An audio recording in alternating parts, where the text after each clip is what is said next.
I didn't know, neither John Cho or I knew whether anyone was going to see this movie. We thought it was hilarious, and it didn't do well when it opened, which a lot of people don't remember. It tanked at the box office, and everyone kind of thought, well, there goes that movie. There goes your big opportunity.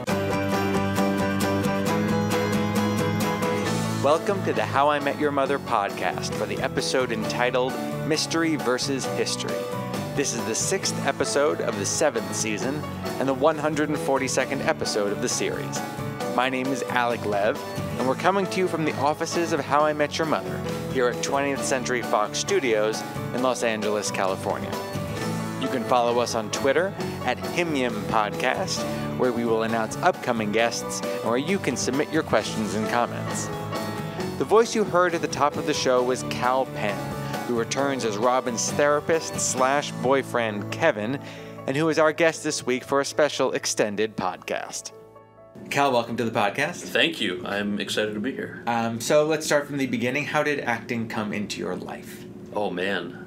That's a good question. I was probably from the time I was a kid always a little bit distracted and a little bit creative, and I guess, similar to the way that a lot of kids just take up a particular sport. I was the guy that was, putting on my dad's suits and making up weird characters, and then that progressed into, wanting to do school plays and studying drama in high school and things like that. And I always really liked the notion that, whether it's theater or film or TV, you're basically kind of changing somebody's emotional state if you do it the right way. So somebody might have had a crappy day and they turn on, something like How I Met Your Mother, and it's a nice half-hour break for everyone. That there was a certain magic in that I felt, and obviously as a little kid you don't cerebralize it. You're just sort of like, well, this is fun, and then as you get older you're sort of like, wow, there is kind of a magic to art that I really love. I remember Jerry Seinfeld once said that he hated when comedians complained that it was the audience was tired or they were bad. It's like, well, right, that's why you're there. Yeah, totally. I agree. And it's tough with comedy because you never know, you never know the tone of how your jokes are going to turn out, or you never know if anyone's even gonna like it. But that's kind of what got me started, was the fascination with that. The suspension of disbelief, I guess, is what they call it.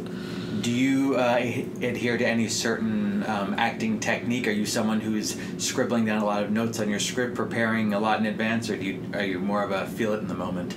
A little bit of both. So I'm probably more of a Meisner kind of guy. I'm not a very method guy, but I remember, for example, I really like to develop the complete backstory for the character. So when I say I'm not method, that's still, that doesn't mean that I don't go and retrace a character's steps if I have a chance. I remember and it's sort of the same for drama and comedy. There's a scene in the first Harold and Kumar Go to White Castle where Kumar performs surgery on a gunshot victim, and it's like maybe a 45-second scene max.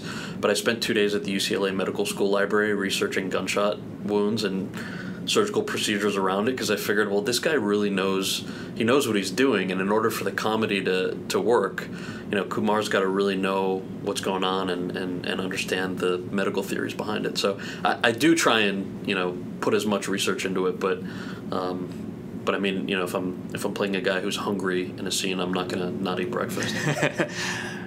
What is the first thing you do when you get a new script? New character, new story? The first thing I do when I get a new script, I if I'm able to, I call or email the writers and ask them what are 10 or 20 songs that this character would have on his iPod. I feel like music really informs both someone's state of mind as well as kind of their what they enjoy, what they enjoy in their day-to-day, and it also takes you outside of just the narrative or the plot of a scene or even a 90-page script. And usually, especially in film or TV, or even theater for that matter, I mean, people are it's been a fun exercise in the past to work with writers and say, where'd this guy go to school? You do all the traditional things, but really, like, tell me 20 songs that are on his iPod, and I go out and buy those songs, listen to them, in the car, driving to auditions, driving to the gym, whatever it is. You spend a lot of time in your car in LA, and that makes good use of the time. So once you get on set, if you've talked with the writer, you've done your own work on the script, what do you look for from a director? So I think from a director, I look for, the director usually it's somebody who can take you from start to finish. You rarely shoot a film or even a TV show in sequence. So your job is to make sure that you're as they say, living realistically under these imaginary circumstances, but that you're doing it, following the arc of the character. And as somebody who is as distracted as I am, and I think a lot of actors are creative more than kind of following. What's the best way to describe logical? Yeah, I mean, but yeah, probably, because acting isn't particularly logical necessarily. It's more emotional. So I really rely on directors to know the tone of the arc and offer guidance on what we're doing or not doing right. Do you look for moment-to-moment direction, objective choices, or is it do you want something more broad? I guess it depends. I try and come in with those objective choices already solidified. I think that's the actor's job, and the nice thing about the creative process that I love is that the writer may have had a different vision for it. Something with the director, you're always reacting to your other cast members as the characters, so that inevitably will change from time to time. But I try and keep that solidified, and then work with the other folks around us on all that. Do you enjoy rehearsal? I love it. Yeah, I love diving into a character, and I guess rehearsals. It also depends on what you're doing. If you're a lot of times, if on an independent film, for example, you're shooting 10 or 12 pages a day. So the average for folks listening is, maybe 3.5, 4.5 pages max on a feature film. But that's all tied into budget. So if you've got a huge budget, I remember when we were on Superman Returns, we were shooting like 1/8 of a page a day. Sometimes it was insane, but that's a $250 million film, right? And then some of the smaller smaller films that are $20,000-$30,000 that it's a friend and a DV camera, you're shooting 12 pages a day or something. So having that rehearsal time really helps, because you know that on the day everything needs to move very fast and you don't have the luxury of rehearsing. So to the extent that you can do it beforehand, it helps, I think. Okay, now the Harold and Kumar How I Met Your Mother connection runs deep. Very deep. 7 years deep. Not only does Neil Patrick Harris make his famous appearance in your films, with you returning the favor by appearing here on Himium. Malin Ackerman, who plays Leanne, Freak Show's wife, starred in Josh Radnor's Happy Thank You More Please. Also starred on How I Met Your Mother, briefly in a small role. Ted's girlfriend in Season 6, Zoe, was played by Jennifer Morrison, who had a long stint as you did on House. And you, if I'm right, even appeared on Buffy, former home to Allison Hannigan. How did this whole circle begin? Correct. That's some good research. Is there? Did you use like one of the 6 Degrees websites?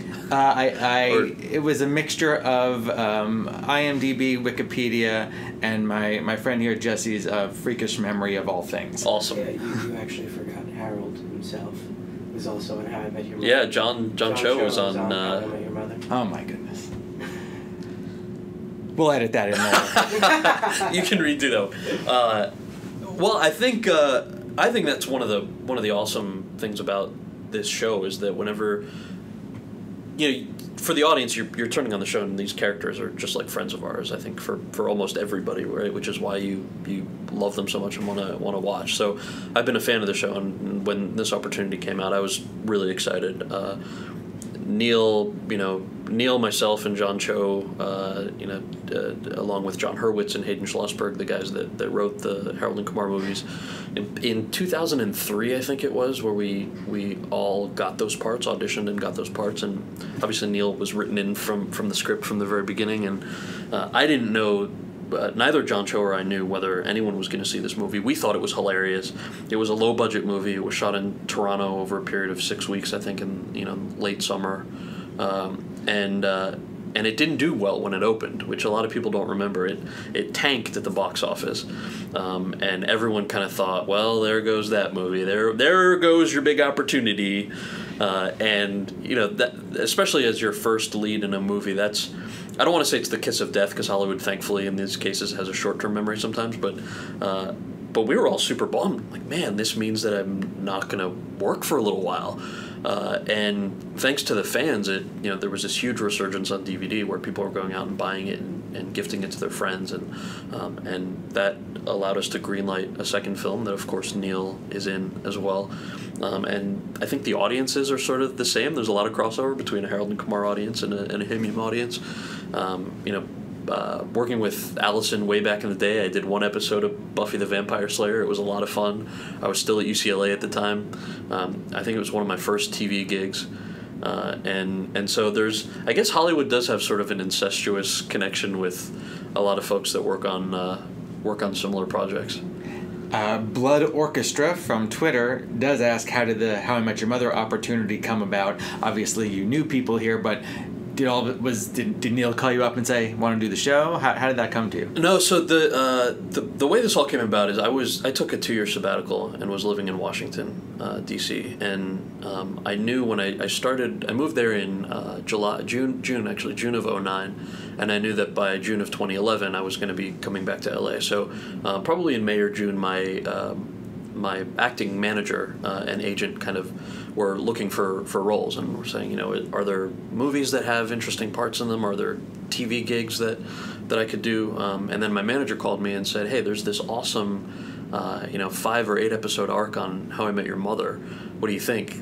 This is awesome. Like, are you kidding me? With Neil and Allison and all these guys who I had either worked with or sort of knew through friends in the past, and I'm a big fan of the show, and thought, yes, tell me more. How do we make this happen? So thankfully that all came about, and from what I understand with Craig and Carter and Neil and all these guys, there was thankfully a lot of mutual love between all of us in terms of the Harold and Kumar movies and what Himium's done. So it thankfully was a really nice fit, and I've been having a great time so far.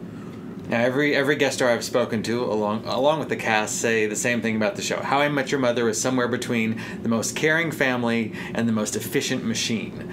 How has it been for you working here on the show? As an actor? Yeah. It's awesome. I think that's probably both. That's probably pretty accurate, actually. I didn't know what to expect coming in.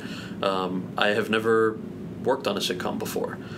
So despite the fact that having done some comedy movies, I haven't done something like this. It's awesome. It's clear that everybody really loves what they do. They're definitely like a big extended family, and you really can't ask for a better work environment. They deeply care for each other.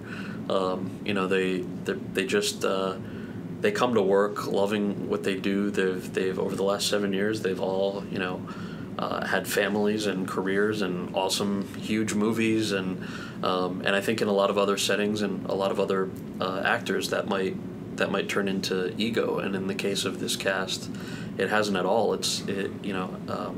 I haven't known all of them over a period of 7 years, obviously, but for somebody like me, just doing a few episodes, you walk in and they make you feel so welcome, and they just are so open and warm, and it's awesome. I'm going to be really bummed at the end of my arc, because it'll come to an end. But so you're not the mother.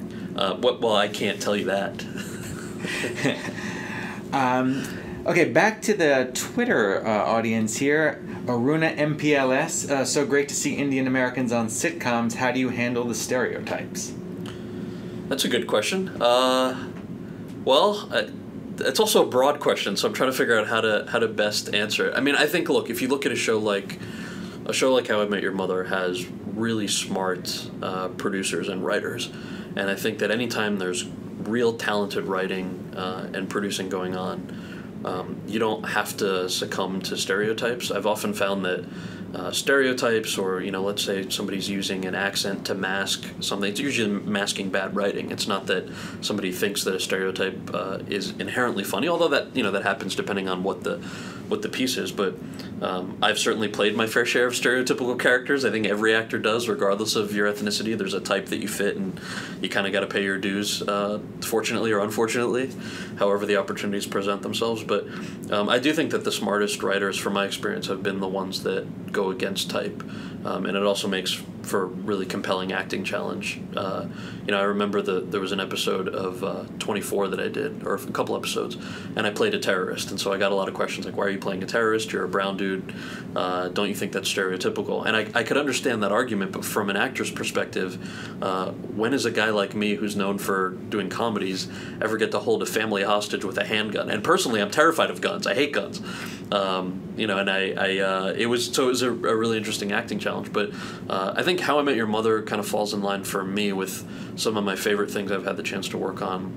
Harold and Kumar, Superman Returns, The Namesake. These were all crafted and created by writers and directors and producers that really decided to go against type, whether that was ethnic type or type, playing against somebody who's known for only doing comedies of a specific genre. It's just always an awesome treat. And really, the people that do that, I don't want to disparage anybody who didn't, but they're always the nicest people to work with, and the most open, and the most fun, and the most progressive. And I think the stereotypical thing is kind of played out in a sense where we've seen it before and it's just not funny. So it's more of a question of how do we make things engaging and lively and funny for an audience, rather than something that's maybe a bit circa 1986.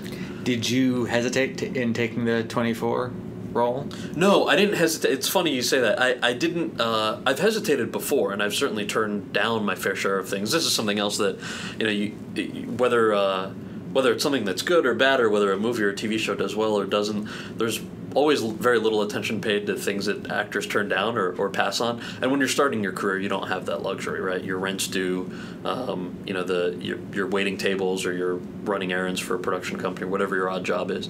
I didn't think twice about turning down 24, but what I did was I wanted to make sure that it was grounded in reality. So, this is probably the other side of the coin of doing research on the gunshot victim for Harold and Kumar, where the character that I played on 24 was grounded in a reality. At that point, this was probably about 5 or 6 years ago, it was more based on what was going on in the UK with homegrown terrorism there.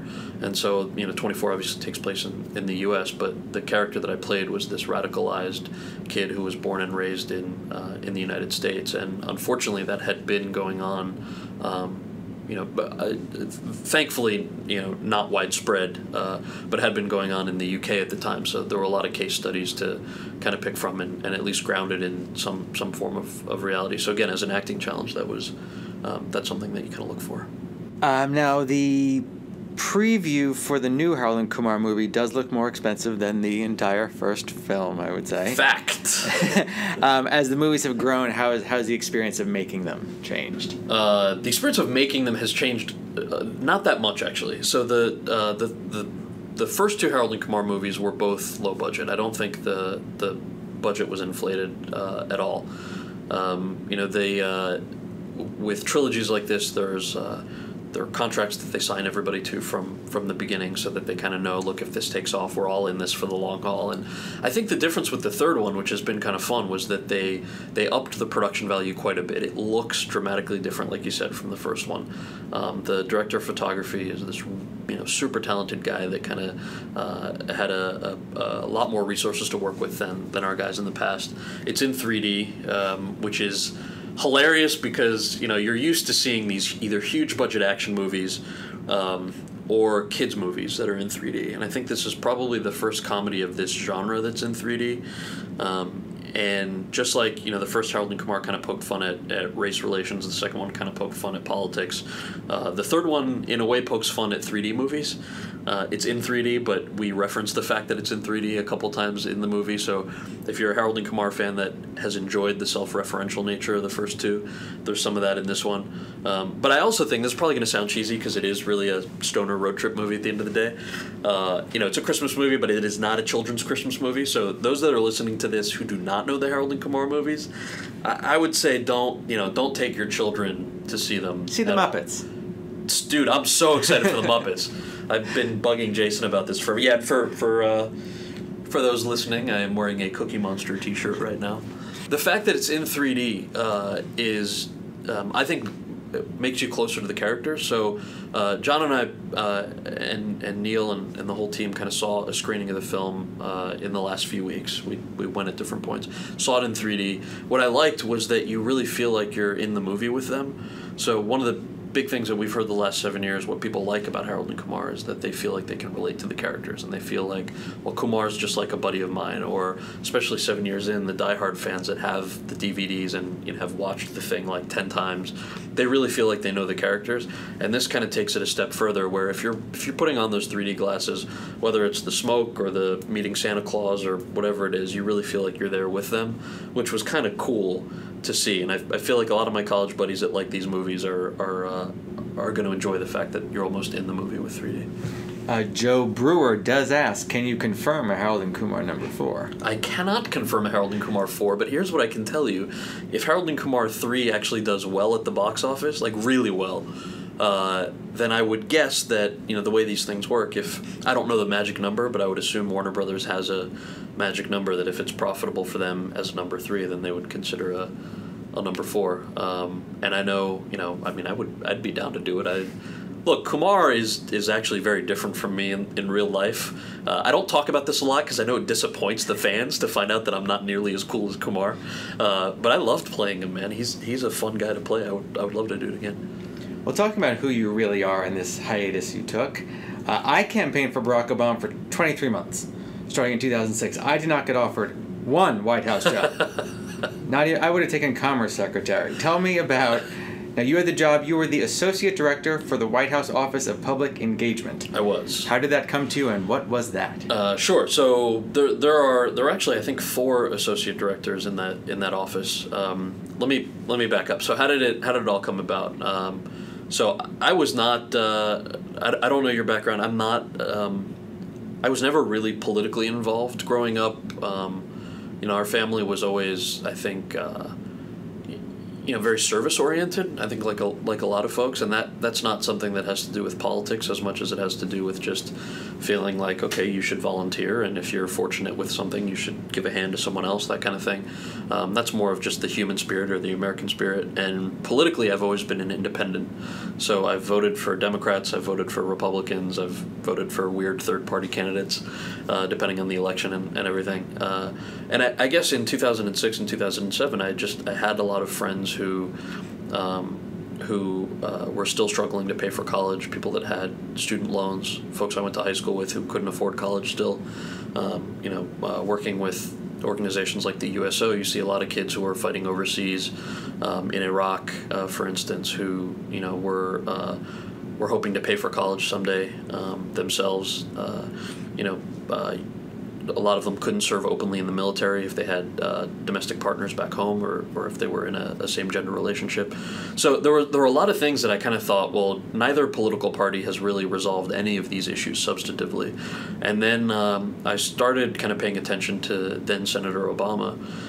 And by 2007, I read up about him a lot. He wasn't taking any lobbyist money in his campaign and things like that. And I thought, well, I guess this is a real opportunity to bring about some sort of change and hopefully help, buddies of mine or folks who we hear from, even when we're out promoting movies, right, that make their lives substantively better. So I moved to Des Moines to campaign for him. Des Moines, Iowa, for folks that don't know, is the first state in the primary season to have their primary election.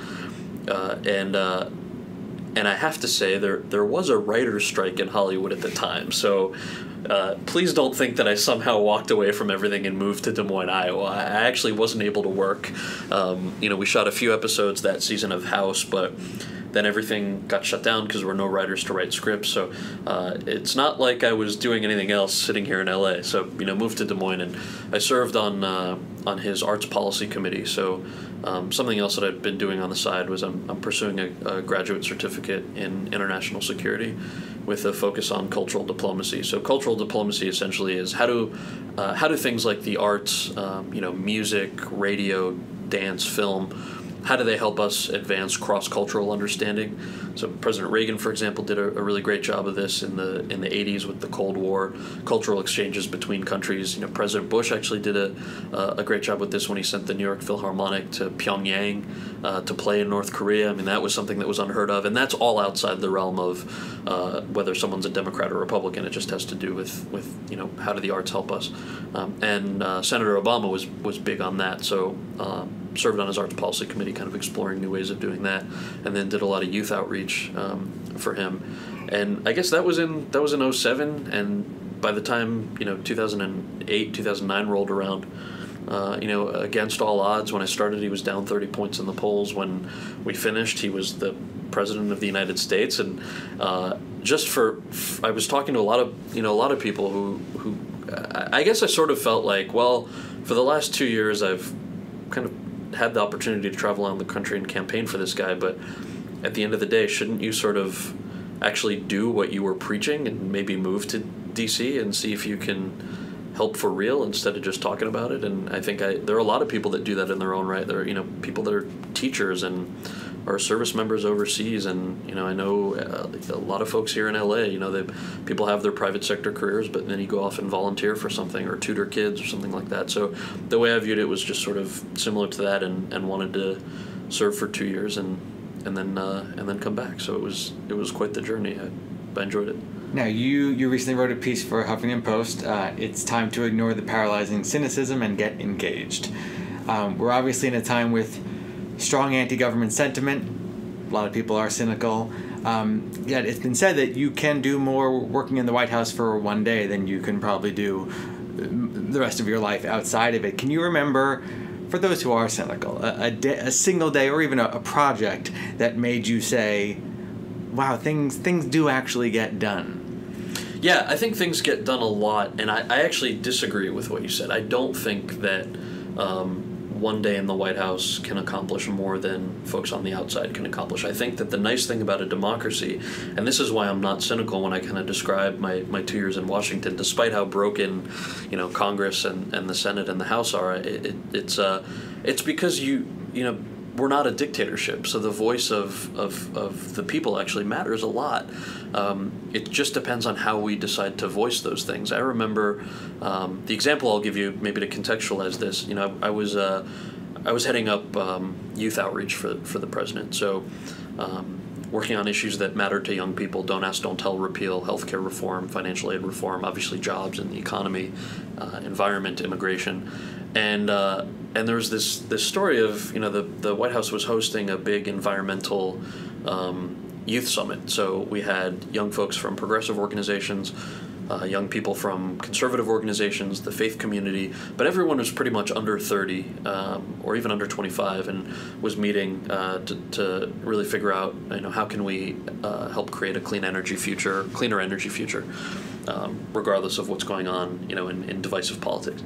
And so there were about 150 people in the White House for this meeting, all young people. But there were also about 100 people protesting outside. And I noticed that, all the protesters outside were from one of the organizations that was inside. So we asked, I kind of pulled aside the woman that was the head of the organization. I said, hey, you guys are obviously welcome to protest. I think we've all been in protest from time to time. But I'm just curious why do you have 100 people from your organization protesting outside? And she said, well, we just wanted to make sure that our voices are being heard.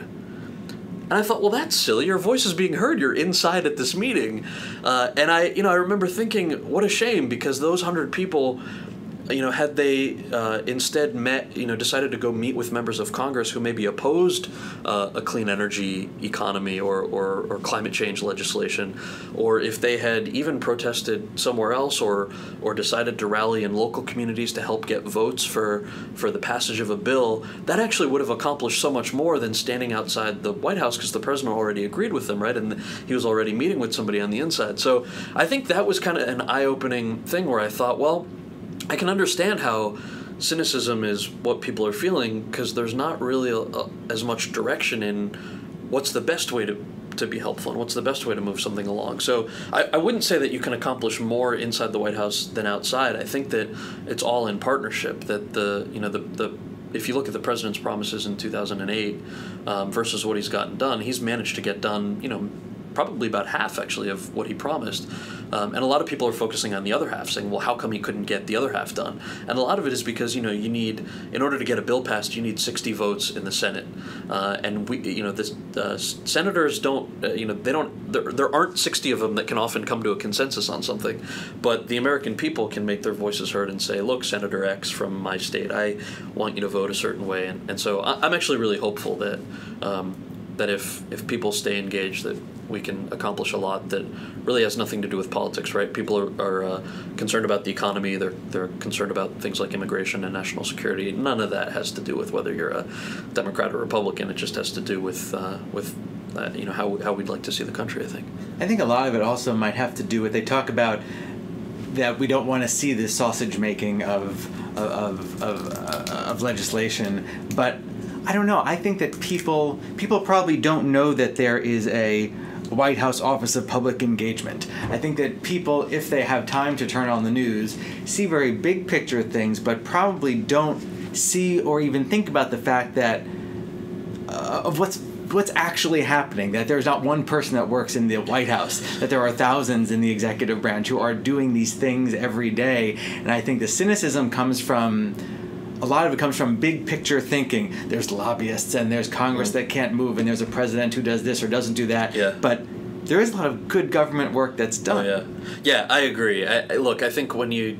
So I don't want to disparage anybody here, but the folks in this room when we're recording this podcast, we all work in the media, and when you're trying to promote a movie or a TV show or something, or if you're, you got to sell ad space, right? You need advertisers in order to buy commercials to sell a TV show or to, maybe do some product placement in a movie, something like that. And the news isn't really that different. If you're watching CNN or Fox News or whatever it is, MSNBC, they've got a half-hour block to tell you the news. It's really 22 minutes because there's 8 minutes of ad space that's sprinkled in between.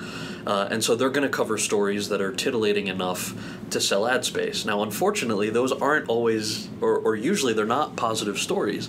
So the impression that we get is that people aren't doing anything positive for us. There's two stories that I remember, one on the Democrat side and one on the Republican side, and both are great, and neither were really told.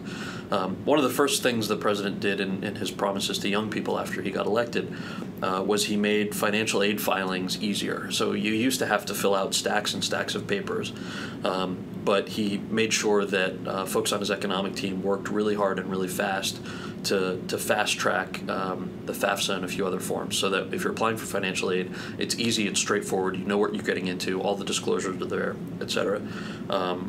The problem was nobody gave the president credit for doing this. So the following year, kids are applying to school, filling out their financial aid forms, and they're sitting there going, wow, this is a lot easier than it was last year. That's cool. But nobody knew, well, it's because you guys elected President Obama and he decided this was a priority and he was going to follow through on it, that it's easier, right? So the news never covers a story like that because that doesn't really, it's not titillating enough to say, hey, this is awesome, the president cares about young people and how they're going to pay for college. Coming up next, short FAFSA forms. Right. Probably not going to happen. Yeah. Similarly, about 6 months ago, the White House hosted a summit with young people, young entrepreneurs, so people under 30 that were creating jobs for other young people. And there's an organization that put this thing together.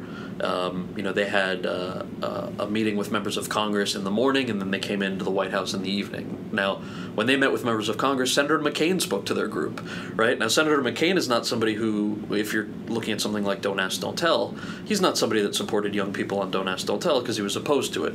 But when it came to young entrepreneurship, he spoke to this organization that, was focusing on jobs for young people, just like the White House spoke to this organization. But none of that's ever a news story, right? That's a great example of how both parties kind of came together to focus on jobs for young folks, but it was never a news story. Nobody ever said, next up on the news, jobs for young people, what are we doing? So I think you're right. There are some great ways to get engaged. The White House has an Office of Public Engagement. I don't know how much we can kind of plug, but Google things, and both political parties have their kind of youth outreach or their issue outreach folks, and can tell you how to get involved. But I agree, watching the news is not always the best way to really learn about what's happening. It's a great way to learn about what's not happening. I think the key line in your piece, we've heard it before, but simply you said progress is never easy.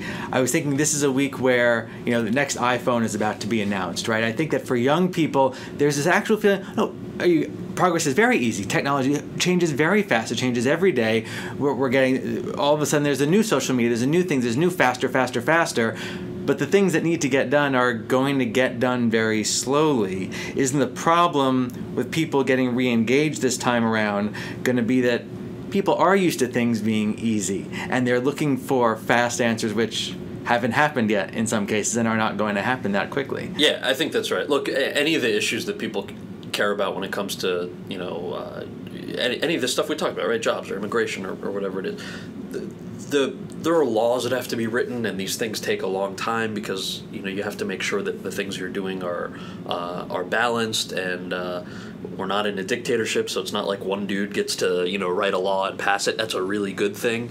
So change isn't like a light switch. I think if you look at the last 3 years, or even the 3 years before that, right? You realize that nothing, the economy didn't collapse overnight. There were a lot of bad decisions the last 10 years that led to an economic collapse. The economy's not going to improve overnight, just like it didn't collapse overnight. It's going to take a while to get back on the right track. It's not the same as tweeting something and getting 100 responses. That happens right away. So I think the important thing to do is to, if you look at a timeline, right, just look back 3 years and say, what happened in the last 3 years? How did the country move forward, and what were the challenges that kind of held us back, and how do we move beyond that? The reality, whether we complain about it or not, is that these things do take time and they do move slowly. So I guess the answer is, do we only care about the iPhone and Snooki, or because those are things we can watch right away, or do we actually sit there and go, okay, the iPhone there's probably going to be a new iPhone that comes out a year later, and there's going to be a new episode of Jersey Shore in a week. Those are constants, so we know that's going to happen, but what do we actually do to make sure that 3 years from now the country's in a better place than it was 3 years ago? I think those are some tough decisions. You don't always get 100% of what you want in a democracy, and that's a good thing. Well, if you do go back to D.C., take me with you. Colin, well, look, this is the great thing, right? And this applies for you. I know you have a particular political leaning. Hopefully a lot of the folks listening have a diversity of political viewpoints. Just get involved. If you guys have an issue that you care about, or it doesn't even have to be a candidate, it can be a particular issue that you want to see in your community, get involved and make it happen. I think that example that I gave of the protesters for the environment is one that stuck with me, where I thought, wow, if that energy is awesome, but I think sometimes we have to figure out what's the best direction to take our energy to make a difference. So it's been fun. Can I plug my Twitter handle? Please do. All right. So if you want to follow me on Twitter, it's KAL_PENN. Or you're on? Yeah, of course you are. All right. Tweeted some Himium Podcast. I love it. All right. Thank you very much, and good luck watching yourself on TV tonight. Yeah, thank you. It's weird. It's actually, since House, this is probably the first appropriate thing that my parents and family can watch as well. So that's good news. All right, thanks very much. All right, thanks, man. Thanks for joining us for this week's podcast. You can follow us on Twitter at Himium Podcast, where we will announce upcoming guests and where you can submit your thoughts and questions. Remember to watch How I Met Your Mother CBS Monday nights and every day in syndication. Check your local listings. Become a friend of the show on Facebook and check out cbs.com to learn more about the show and watch exclusive clips. Follow the show on Twitter at Himium_CBS, sneak into the writer's room at Himium_writers, get tweets straight out of the production office at Himium Prod, and commune with Barney at Bros Life. Our sound engineer is Jesse Olsen Milkman. My name is Alec Lev, and thanks for listening.